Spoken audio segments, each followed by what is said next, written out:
Hello everyone, मैं हूं शिवम द्विवेदी और स्वागत है आप सभी का हमारे इस चैनल ज्ञानोदय के गुरुजी पर। आज मैं आप सभी के लिए अपवर्तनांक पर आधारित बहुत सारे प्रश्न लेकर आया हूं। आज की इस क्लास में मैं जितने भी आपको प्रश्न कराऊंगा वो सारे के सारे एनसीईआरटी होंगे। वो प्रश्न होंगे जो आपके एग्ज़ाम में अक्सर पूछे जाते हैं। पर जितने भी क्वेश्चन हम आज आपको करवाएंगे वो अलग अलग टाइप के होंगे, ताकि आप इस वीडियो से आगे अपनी बुक के क्वेश्चन भी लगा सकें। मैं एक टाइप के बहुत सारे क्वेश्चन बिल्कुल नहीं कराऊंगा।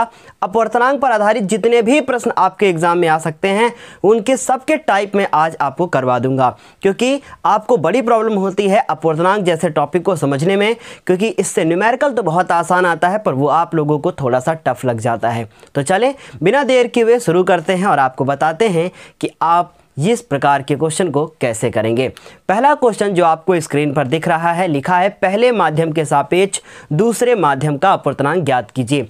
यहाँ पर जो ये लाइन खींची गई है ये है हमारी अभिलंब, और जो ये आपको नीचे ब्लैक कलर की लाइन दिख रही है ये है किसी माध्यम को दो भागों में विभाजित करने वाली रेखा। और इसके ऊपर जो है ये आपका प्रथम माध्यम है और जो इसके नीचे का माध्यम है वो आपका द्वितीय माध्यम है, या फिर हम कह सकते हैं कि वो हमारा दूसरा माध्यम है। मुझसे बोला गया है कि पहले माध्यम के सापेक्ष दूसरे माध्यम का अपवर्तनांक ज्ञात कीजिए। आखिर इस लाइन को समझने में आपको हमेशा प्रॉब्लम होती है, तो पहले वो लाइन समझ लेते हैं।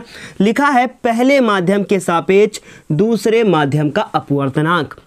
इसका ये अर्थ हुआ कि अपवर्तनांक को n से लिखा जाता है और किसके सापेक्ष कहा जा रहा है, पहले माध्यम के सापेक्ष। और पहले माध्यम को हम लोग कहेंगे 1, मतलब पहला माध्यम। किसका अपवर्तनांक निकालना है, दूसरे का अपवर्तनांक निकालना है, तो उसको पीछे लिखेंगे। यही लाइन ऐसे भी लिखी हुई हो सकती थी कि दूसरे माध्यम का अपवर्तनांक पहले माध्यम के सापेक्ष ज्ञात कीजिए। तो यहाँ पर आपको केवल ध्यान क्या देना है, जो यहाँ पर ये लिखा हुआ है सापेक्ष, सापेक्ष जिसके साथ भी लगा होगा उसे आपको आगे रखना है और जिसका अपवर्तनांक निकालना है उसको आपको पीछे रखना है। इस बात का ध्यान दीजिएगा, वरना आपका क्वेश्चन अपवर्तनांक का गलत हो जाएगा। दूसरी चीज़ आपको ध्यान देना है कि जो ये लाइन है, आपको ये जो है रेखा यहाँ पर दिख रही है, जो ये रेखा आई है ये है हमारी आपतित किरण, मतलब ये ऐसी किरण है जो आपतित होती है, और जो ये जा रही है वापस ये अपवर्तित किरण है, क्योंकि ये इस पृष्ठ से नीचे निकल रही है। अब बात ये होती है कि क्या जो ये कोण यहाँ पर बना है ये कोण कौन सा कोण है, क्या ये मेरा आपतन कोण है या फिर ये मेरा आपतन कोण है। तो ना तो ये आपतन कोण है और ना ही ये आपतन कोण है। ऐसे ही क्वेश्चन आपके एग्जाम में आते हैं, तो फिर आपतन कोण क्या है, इस बात पे सवाल उठता है, मैं आपको बताऊंगा। देखिए अब यहाँ पर दिया हुआ है कोण, तो कभी भी कोण आपको दिया हो तो आप कौन सा फॉर्मूला यूज करेंगे, अपवर्तनांक बराबर sine i upon sine r. और आपको बिल्कुल ये बात तो पता ही होगी कि आई जो होती है वो आपतन कोण होती है और आर जो है वो अपवर्तन कोण होता है। तो अब इस फॉर्मूले को लिखने से पहले हम आई और आर को निकालने की कोशिश करते हैं।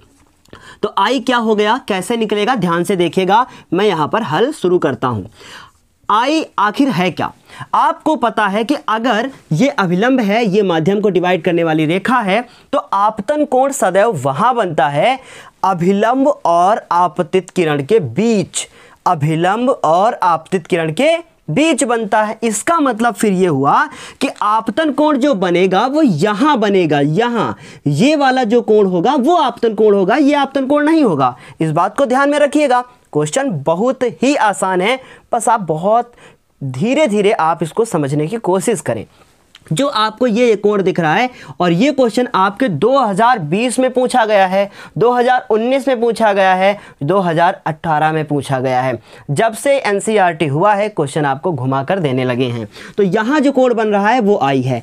अब बात है कि आर क्या है, तो अब देखिए आर क्या होगा, जो अभिलंब होगा ये अभिलंब है और ये है हमारी अपवर्तित किरण, इसके बीच में जो कोण बनता है वो आर होता है ना। तो अब यहाँ पर कितने डिग्री का एंगल है, 90 का। तो आई निकालने के लिए हम लोग 90 में से कितने को माइनस कर देंगे, 45 को माइनस कर देंगे। तो आई बराबर मेरा कितना आ जाएगा, 45 डिग्री आंसर आ जाएगा। फिर उसके बाद अब हम बात करेंगे कि R कैसे निकाला जाए। R कैसे निकाला जाए, तो R निकालने के लिए आपको इस 90 में से 30 को माइनस करना होगा, क्योंकि यह है अभिलंब और यह है पृष्ठ को डिवाइड करने वाली रेखा। तो इस पे जो अभिलंब है वो 90 डिग्री का कोण बनाता है, तो यहाँ पर 90 का होगा, इसलिए 90 में से कितने को माइनस करना है, 30 को माइनस करना है। तो इस प्रकार से मेरा जो R होगा वो आ जाएगा मेरा 60 डिग्री। अगर आप यही गलती कर देते तो यहाँ पर तो कोई भी फर्क नहीं पड़ता, क्योंकि 45 ही आया, लेकिन यहाँ पे फर्क पड़ जाता और आपका क्वेश्चन एग्जाम में गलत हो जाता, आपने जितना पढ़ा था वो सब व्यर्थ हो जाता। तो अब हमें निकालना है 1 and 2, मतलब अपवर्तनांक निकालना है पहले माध्यम के सापेक्ष। अगर यही कहता कि दूसरे माध्यम के सापेक्ष पहले का, तो फिर आइए और आर ये हो जाता, ध्यान रखिएगा। तो पहले माध्यम के सापेक्ष दूसरे का, जिसमें किरण जाती है उसी का अपवर्तनांक आपको ज्ञात करना होता है। तो किरण इसमें जा रही है। अब हम लोग फॉर्मूला क्या लिखेंगे, लिखेंगे sine i upon sine r. अब साइन आर और आई की वैल्यू को रख देंगे, साइन लिखेंगे कितना डिग्री, 45 डिग्री, और ये क्या लिखेंगे, साइन आर की वैल्यू कितनी, 60 डिग्री। अगर आपकी मैथ्स आपका सब्जेक्ट नहीं है तो मैं आपसे रिक्वेस्ट करूंगा कि आप साइन के जितने भी वैल्यू हैं उनको याद कर लें। साइन 45 की वैल्यू होती 1/√2, मैं वहां पर लिखता हूं साइन 45 की वैल्यू 1/√2, और उसके बाद साइन 60 की वैल्यू कितनी होती है, आपको पता ही होगा कि √3/2। अब आपको 1/√2 लिखना है और ये वाली वैल्यू पलट कर लिख देनी है 2/√3। अब देखें, जो ये 2 लिखा है इसमें कुछ छुपा हुआ है। इस 2 में क्या छुपा हुआ है, √2 गुणे √2, मतलब 2 के फैक्टर कर दिए, अब गुणा कर लेंगे तो फिर वही मिल जाएगा। इस प्रकार ये इससे कैंसिल हो गया। मेरा आंसर कितना आ गया, √2/√3। इस तरीके से क्वेश्चन आपके एग्जाम में आते हैं। अभी अगर आप चाहें तो इसमें हर का परिमेयकरण कर सकते हैं, √3 से ऊपर और √3 से नीचे गुणा कर देंगे तो √6 आपका 3 आंसर आ जाएगा, पर उससे कोई फर्क नहीं पड़ता, यही आंसर आपका बिल्कुल सही हो जाएगा। और मैं आपकी जानकारी के लिए बता दूं कि ये क्वेश्चन आपके एग्जाम में 4 नंबर का पूछा गया है। ठीक है, इस तरीके से आप कितने भी क्वेश्चन लगा सकते हैं। तो उम्मीद है आपको पूरा क्वेश्चन समझ में आया होगा। किस पे ध्यान देना है, आई और आर की वैल्यू पर। क्या वो जो कोण दिख रहा है वो कोण अभिलंब और आपतित किरण के बीच बना है, इस पे फोकस करना है। क्या वो कोण अभिलंब और अपवर्तित किरण के बीच बना है, उस पे फोकस करना है। ये अभिलंब, ये अपवर्तित किरण। अगर आपने यहाँ मिस्टेक की तो आपका क्वेश्चन गलत हो जाएगा, क्योंकि एनसीईआरटी केवल दिमाग को चेक करता है, आप कितना लिखते हैं इस पर कोई मतलब नहीं होता है ना। तो एग्जाम में क्वेश्चन भी वही आते हैं जो थोड़ा सा ट्रिकी होते हैं, जहाँ गलती होने के बहुत सारे चांसेस होते हैं। तो उम्मीद है पूरा क्वेश्चन आपको अच्छे से समझ में आया होगा। अब हम बढ़ेंगे अगले क्वेश्चन की तरफ, और अगला क्वेश्चन भी अब थोड़ा सा दूसरे टाइप का मैं आपके लिए लेकर आऊँगा। आप लोग जितने क्वेश्चन ये लगा लेंगे, इसके अलावा आपके एग्जाम में कोई भी क्वेश्चन नहीं आएगा। अगर आए तो आप कमेंट करके बता सकते हैं कि मेरे क्वेश्चन में, मेरे पेपर में इससे अपवर्तनांक से रिलेटेड दूसरी तरीके का क्वेश्चन आ गया। बिल्कुल भी ऐसा नहीं होगा, जितने टाइप मैं आज पढ़ाऊंगा बस उतने ही आप पढ़ लीजिए, आपके लिए सफिशिएंट है। दूसरा क्वेश्चन आपको स्क्रीन पर दिख गया होगा। दूसरा क्वेश्चन आपको स्क्रीन पर क्या दिखा होगा उसके बारे में बात करते हैं। दूसरा क्वेश्चन है, कांच का वायु के सापेक्ष, कांच का वायु के सापेक्ष अपवर्तनांक 1.5 है, वायु का कांच के सापेक्ष अपवर्तनांक ज्ञात कीजिए। क्या लिखा हुआ दिख रहा है, कांच का वायु के सापेक्ष, कांच का वायु के सापेक्ष। तो हम लोग लिखेंगे कांच का, देख लीजिए ध्यान से, ये बहुत इंपॉर्टेंट लाइन में लिखने जा रहा हूं, कांच का वायु के सापेक्ष क्या, अपवर्तनांक, अपवर्तनांक, कांच का वायु के सापेक्ष अपवर्तनांक कितना है, आपको बस यही तो समझ में नहीं आता है। कितना दिया हुआ है, 1.5। अब यहां पर भी देखो जरा ध्यान से, कांच का वायु के सापेक्ष, और वायु क्या है, वायु के सापेक्ष कहा जा रहा है, इसका मतलब वायु को पहले और कांच को पीछे लिखेंगे। क्या कहा मैंने आपसे, वायु को हम लोग लिखेंगे क्या, आगे, मतलब ए मतलब एयर, AIR एयर, और किसके सापेक्ष, कांच वायु के सापेक्ष कांच को जी से लिखते हैं, बस यही ध्यान देना है। मतलब अपवर्तनांक ए क्या है, वायु, कांच क्या है, जी। तो इसका मतलब क्या हुआ, मतलब ये हुआ कि जिसके सापेक्ष कहेगा उसको आपको आगे और बाकी को पीछे रखना है। ठीक है, अब इसका मैं हल करता हूं। क्या कह रहे हैं, कह रहे हैं कि वायु का कांच के सापेक्ष अपवर्तनांक ज्ञात कीजिए। देखिए ध्यान से, क्या कहा जा रहा है आपसे, अपवर्तनांक ज्ञात कीजिए। किसका, वायु का कांच के सापेक्ष, मतलब कांच के सापेक्ष मतलब जी के सापेक्ष, किसका, वायु का, इसका मतलब ए। अब यहां पे क्वेश्चन मार्क आप लगा सकते हैं कि आपको कैसे ज्ञात करना है। ठीक है, कल मैंने आपको एक फॉर्मूला बताया था कि अगर 1n2 आपको दिया हो और आपसे 2n1 पूछे, कहने का ये मतलब है कि एक दूसरे का, देखिए ये यहां पहुंच गया है, देखिए अदला बदली हो गई ना। तो ऐसा अगर आपसे बोला जाए, ऐसा अगर आपसे बोला जाए तो आपको कुछ नहीं करना है, जो भी आपको यहां पर पूछा जाए आपसे, बस उसी को 1 में लिखकर नीचे पलट के लिख देना है, मतलब ANG कर देना है। अब आपको यहाँ पर वैल्यू तो दे ही दी है, कितनी है, 1.5। अब आपको क्या करना है, सिंपल सा क्वेश्चन को सॉल्व क्या करना है, दशमलव हटा के ऊपर एक जीरो बढ़ाना है। तो 10 बटे कितना हो गया, 15, 5 को उससे काट देना है, 5 दूना 10 और 5 तियां 15, मतलब अपवर्तनांक कितना आ गया है, 2/3। और चाहो तो आप इसको दशमलव में बदल सकते हो, तो 2 लिखेंगे, 3 लिखेंगे, दशमलव लगा के 0 बढ़ाया, 3 छंग 18, फिर उसके बाद 2, तो इस तरीके से 0.666 आता रहेगा। तो आप उसको लिख सकते हैं 0.666, या फिर आप इसको और लिख सकते हैं 0.667 लिख सकते हैं इस प्रकार से। क्यों, क्योंकि बार बार 6 आ रहा है, तो आप उसमें एक जोड़ सकते हैं। ये और ये तीनों कुछ भी लिख कर आओगे आप, आंसर आपका सही होगा। बस आप यहां तक जरूर करें इसको। तो उम्मीद है पूरा क्वेश्चन समझ में आया होगा। ऐसा ही क्वेश्चन, ये 2 नंबर का क्वेश्चन पूछा गया है आपसे एग्जाम में। ठीक है, तो उम्मीद है ये दोनों क्वेश्चन आपको अच्छे से समझ में आए होंगे। अब हम लोग बढ़ेंगे अगले क्वेश्चन की तरफ, और अगला क्वेश्चन भी आपका बहुत ज़्यादा इंपॉर्टेंट है। ठीक है, सारे क्वेश्चन जितने भी टाइप के आपसे पूछे जाएंगे, मैं सब कुछ आपको करवाऊंगा। अब बढ़ते हैं हम लोग तीसरे क्वेश्चन की तरफ। तीसरा क्वेश्चन मैं आपके लिए लेकर आ गया हूं फिर से। देखिए ध्यान से, पढ़ता हूं मैं क्वेश्चन को। क्वेश्चन है, वायु में प्रकाश की चाल, किसमें, वायु में प्रकाश की चाल 3 × 10⁸ मीटर पर सेकंड है। मतलब क्या कह रहे हैं, वायु में प्रकाश की चाल, है ना। तो हम लोग यहां लिख लेंगे वायु में प्रकाश की चाल।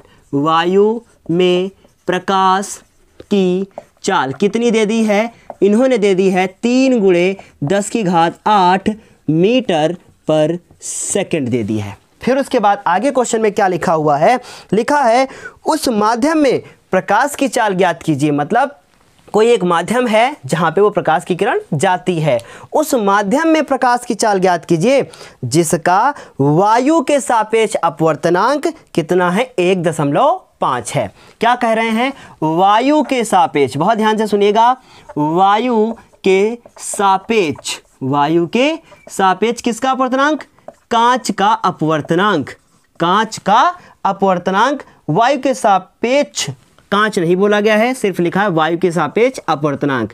जो भी हो, माध्यम हो सकता है, कोई भी माध्यम हो सकता है। कितना अपवर्तनांक दे रखा है, इन्होंने दे रखा है 1.5, आपको स्क्रीन पर दिख गया होगा। अब हम आपको इसका सॉल्यूशन बताने की कोशिश करते हैं। देखिए ध्यान से, अपवर्तनांक है ना, अपवर्तनांक को हम लोग किससे लिखते हैं, अपवर्तनांक को लिखते हैं हम लोग स्मॉल n से। और स्मॉल n, कल मैंने आपको एक फॉर्मूला बताया था, स्मॉल n = C/V। अगर आपने पिछला वीडियो नहीं देखा है तो प्लेलिस्ट में आपको झांकना है थोड़ा सा, और मेरा वीडियो देख लेना पुराना वाला, है ना। क्या फॉर्मूला था, अपवर्तनांक बराबर वायु में प्रकाश की चाल। और ये भैया आप ना एकदम तैयार कर लीजिए, ये बहुविकल्पी आपको मिलने वाला है आपके एग्जाम में। वायु में प्रकाश की चाल कितनी दे दी है, वायु में प्रकाश की चाल 3 × 10⁸। उसके बाद नीचे क्या है, माध्यम में प्रकाश की चाल, माध्यम में किसकी चाल, प्रकाश की चाल। और यही तो पूछा गया है हमसे, है ना, प्रकाश की चाल। तो इतना बड़ा फॉर्मूला चाहे आप याद करें या सिंपल सा याद कर लें, स्मॉल n = C/V। C क्या होता है, वायु में प्रकाश की चाल जो कि फिक्स है, v क्या है, माध्यम में प्रकाश की चाल। तो अभी तो मैं इसको मिटाता हूं और सीधे वैल्यू पुट करता हूं। c कितना दिया है, 3 × 10⁸ और माध्यम में प्रकाश की चाल ये तो हमसे पूछी गई है, तो वो उसको क्या लिख देंगे हम लोग, स्मॉल v। और ये n हमको दे दिया गया है कितना, 1.5। अब मेरी बात ध्यान से सुने, अब आपसे पूछा क्या गया है, v। जो बच्चे जिनका मैथ्स सब्जेक्ट नहीं होगा उन्हें इस क्वेश्चन को सॉल्व करने में थोड़ी सी प्रॉब्लम होगी। तो अगर वो प्रॉब्लम आपको ना हो तो क्या है, आप बहुत अच्छे हैं, आपको सब समझ में आ रहा है, अच्छे तो आप वैसे भी हैं, कोई दिक्कत नहीं। इसकी अदला बदली हम कर सकते हैं, क्योंकि जब भी हम कैंची गुणा करेंगे तो जो वैल्यू आएगी, ध्यान से सुने, कैंची गुणा मतलब क्रॉस हम लोग मल्टीप्लिकेशन करेंगे, तो इसकी अदला बदली हो सकती है, इसको यहाँ भेज दें और इसको नीचे भेज दें, है ना। ध्यान से सुने, तो हम लोग क्या लिख सकते हैं, v बराबर 3 × 10⁸ और नीचे क्या है, 1.5। क्या इतनी बात आपको समझ में आ गई। अब 1.5 का मतलब क्या होता है, 1.5 और ऊपर क्या है, 3, तो 1.5 दूना 3 पहाड़ा हो गया। पर फिर भी मान लो आपको नहीं पता है, तो आप क्या करोगे, इस दशमलव यहाँ से हटाओगे और ऊपर 1 0 बढ़ा लोगे। 3 × 3 और 3 × 5 15, 5 × 5 और 5 दूना कितना, 10। तो आपका आंसर आ गया 2 × 10⁸ मीटर पर सेकेंड। और ये क्वेश्चन आपसे बहुत बार पूछा जा चुका है, इसलिए आप इसको अच्छे से तैयार कर ले। इस तरीके से हमें उम्मीद है आपको ये तीसरा क्वेश्चन भी समझ में अच्छे से आ गया होगा। ये इंपॉर्टेंट क्वेश्चन है, अपवर्तनांक का टॉपिक आज एकदम आप पढ़कर किनारे कर दो। अगर प्रॉब्लम हो तो बार बार आप मुझसे पूछो, और जिन भी अभी भी अगर आपको अपवर्तनांक में प्रॉब्लम है तो मेरा नंबर तो आपको पता ही होगा, उस पर आप मुझे व्हाट्सअप कर सकते हैं, आपको मैं नेक्स्ट क्लास में बता दूंगा। कोई भी प्रॉब्लम हो रही है अपवर्तनांक के क्वेश्चन में, फिर भी आज के बाद दिक्कत नहीं होगी, बस आप लगाने की कोशिश करें। होगी तो सिर्फ और सिर्फ कैलकुलेशन में, वहाँ मिस्टेक होती है तो आप अपने टीचर से पूछ सकते हैं, कोई प्रॉब्लम नहीं है, है ना। तो ये क्वेश्चन हो गया। अब मैं आपको एक क्वेश्चन होमवर्क के तौर पर देता हूँ, इसे आप लगाएंगे, फिर मैं अगला क्वेश्चन बताऊँगा, ठीक है। वायु में प्रकाश की चाल जितनी है उतनी ही, मतलब ये दे रखा है। फिर उसके बाद यहाँ मैं चेंज कर देता हूँ, यहाँ मैं लिख देता हूँ माध्यम में प्रकाश की चाल। क्या, माध्यम में, कोई भी माध्यम है, ठीक है, माध्यम में प्रकाश की चाल यहाँ चेंज कर देता हूँ 2 × 10⁸ मीटर पर सेकंड। और इसका आंसर अब आप लोगों को कमेंट बॉक्स में मुझे बताना है कि कितना होगा। मतलब ये 2 चीज़ें दी हैं, अपवर्तनांक आपसे पूछा गया है, जल्दी से आप मुझे आंसर करें। और ये क्वेश्चन और जो मैंने अभी आपको बताया, ये दोनों के दोनों क्वेश्चन इतने ज़्यादा इंपॉर्टेंट है, इतने ज़्यादा इंपॉर्टेंट है कि या तो ये पूछा जाता है या तो वो पूछा जाता है। अपवर्तनांक का क्वेश्चन बार बार घुमा फिरा के यही दोनों दिए जाते हैं, दोनों एनसीईआरटी के क्वेश्चन है। इसलिए अब वो वाला क्वेश्चन आप होमवर्क कीजिएगा जो था आपका, कौन सा क्वेश्चन नंबर 1। मैंने बस होमवर्क दे दिया, इसको मैं काउंट नहीं करूँगा, है ना। 3 क्वेश्चन मैं आपको बता चुका हूँ। उसके बाद अब मैं बारी अगले की लाता हूँ, जो कि क्वेश्चन नंबर कितना है, 4, ठीक है। अब मुझे उम्मीद है आपको सब समझ में आ रहा होगा, बस आप वीडियो को रोक कर अच्छे से इसे अपनी कॉपी पर नोट कर लीजिए, ठीक है। अगले क्वेश्चन की तरफ हम बढ़ते हैं। अगला क्वेश्चन क्या है, कितने क्वेश्चन हो गए हैं, 3 करवा दिए, 1 होमवर्क, है ना। अगला क्वेश्चन देखिए, वायु के सापेक्ष जल तथा कांच के अपवर्तनांक, आपका काम है यहाँ पढ़ना। वायु के सापेक्ष जल तथा कांच के अपवर्तनांक 4/3 एवं 3/2 हैं। बस पहले इस लाइन को समझ लेते हैं, फिर आगे पढ़ेंगे। वायु के सापेक्ष जल पहले बोला है, फिर कांच बोला है ना। तो हम लोग पहले यहाँ पर लिखेंगे, कौन सा क्वेश्चन है, 4 नंबर, क्या लिखेंगे, और ये बहुत इंपॉर्टेंट है, मैं बताऊं कब कब पूछा गया है, 2011, 2013, 2015, 2017, 2019, इतने बार पूछा गया है ना। क्या दिया है, वायु के सापेक्ष, लगातार ऑड ईयर में पूछा जा रहा है, इस बार नंबर आपका है।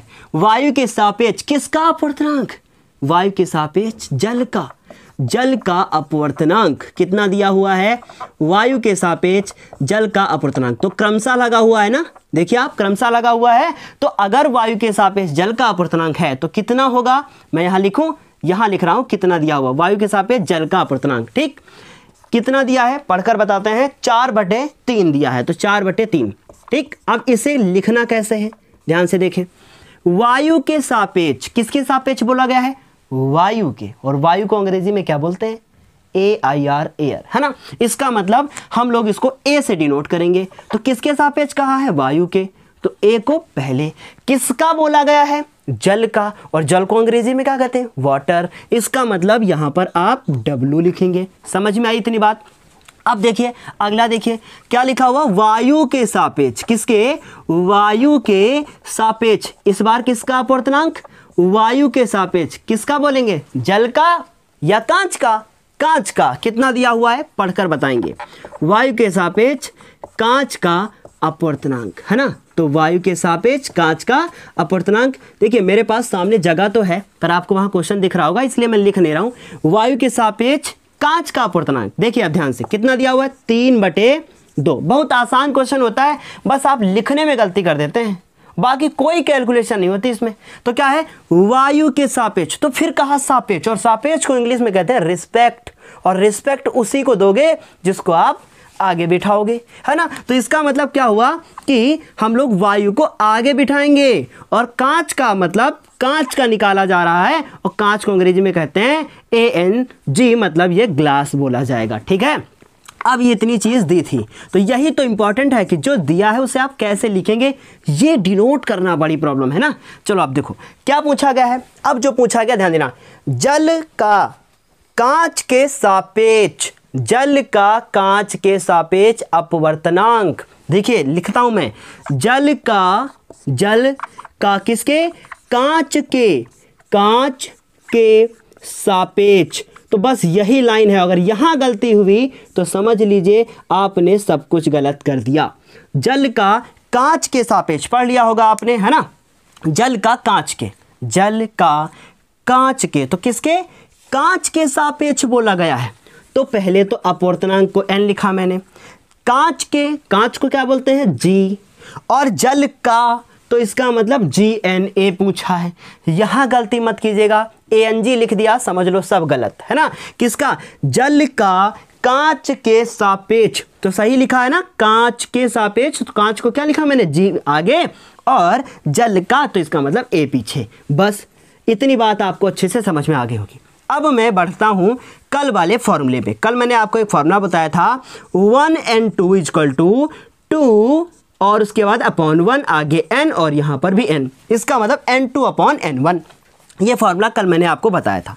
इसका मतलब जो पीछे होगा वो ऊपर होगा, जो आगे है वो नीचे होगा। समझ में आई मेरी बात? जो पीछे है, सॉरी यहां कुछ हो गया, जल को बोलते हैं W। ओके, देखिए मैं इंग्लिश में थोड़ा सा यहाँ प्रॉब्लम हुई है ना। तो देखो जो पीछे है उसको मैं क्या रखना है? ऊपर। तो n और n, पीछे है तो W, G कहाँ है? इधर। आई मेरी बात समझ में? ये इधर और ये इधर, ठीक है इतनी बात। अब देखो W वाला कौन है? A यहाँ दिया हुआ, तो हम आगे इसके A लगा लेंगे अपने मन से। ठीक, यहाँ प्रॉब्लम हो तो आप बता दीजिएगा। अब देखो AN, ये समझ में आ गया ना? फिर से बता दूं, जल का कांच के सापेक्ष, तो जल का जिसका बोलेगा वो पीछे, और जिसके सापेक्ष कहेगा वो आगे। ठीक, अब W फिर उसके बाद G। ठीक, समझ में आ गया इतनी बात? ये वाला इधर और ये वाला इधर।